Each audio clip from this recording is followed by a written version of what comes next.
नमस्कार मित्रांनो, मी निलेश शिंदे तुमचा आपल्या मल्टिपल इन्फो या यूट्यूब चॅनलमध्ये सहर्ष स्वागत आहे। तर मित्रांनो, आजचा आपला व्हिडिओ लाडकी बहीण योजनेच्या KYC संदर्भातली एक महत्त्वाची बातमी आपण देणार आहोत। तर मित्रांनो, व्हिडिओ शेवटपर्यंत नक्की बघा, कारण की लाडक्या बहिणींसाठी खूप महत्त्वपूर्ण असा हा व्हिडिओ असणार आहे। आणि जर का तुम्ही आपल्या यूट्यूब चॅनलवरती नवीन असाल तर कृपया चॅनलला सबस्क्राईब करा आणि सबस्क्राईब करून बेल नोटिफिकेशनला प्रेस करा। तर थंबनेल तुम्ही वाचलं असाल मित्रांनो व्हिडिओचं।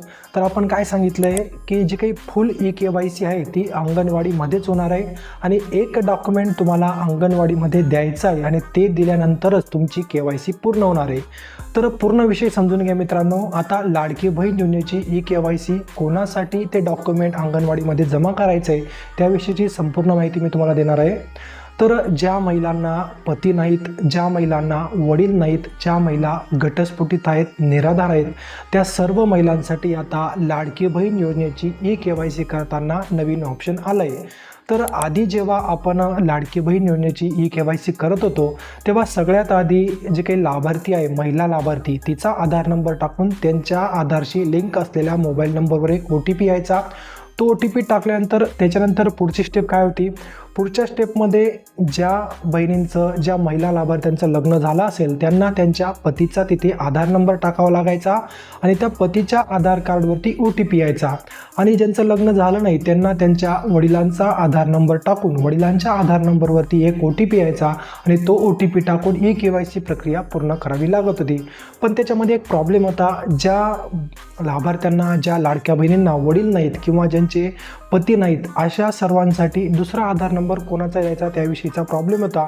तर तो प्रॉब्लेम आता सॉल्व्ह झाला आहे। आता नवीन ऑप्शननुसार आता फक्त ज्या लाडक्या बहिणींना पती नाहीत किंवा वडील नाहीत अशांसाठी आता स्वतःचा आधार नंबर टाकून त्याच्यावरती OTP येतो।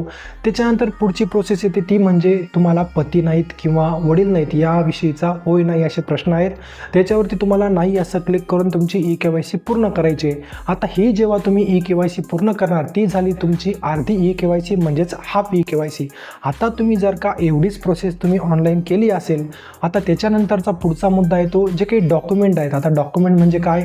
आता ज्या लाभार्थ्यांना वडील नाहीत त्यांनी वडिलांचं मृत्यू प्रमाणपत्राची एक प्रिंट तुमच्याजवळ ठेवायची आणि ज्यांना पती नाहीत अशांनी पती मृत्यू झाल्याचं पतीचं मृत्यू प्रमाणपत्र ठेवायचं आहे।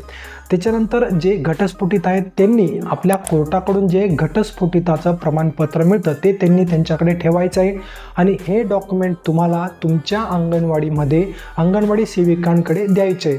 आता ग्रामीण भागांमधले जे काही लाभार्थी आहेत त्या सर्वांना जे काही डॉक्युमेंट आहेत ते तुम्हाला अंगणवाडी सेविकांकडे द्यायचे आहेत आणि जे शहरी भागामध्ये राहतात म्हणजे शहरामध्ये अंगणवाड्या नसतात।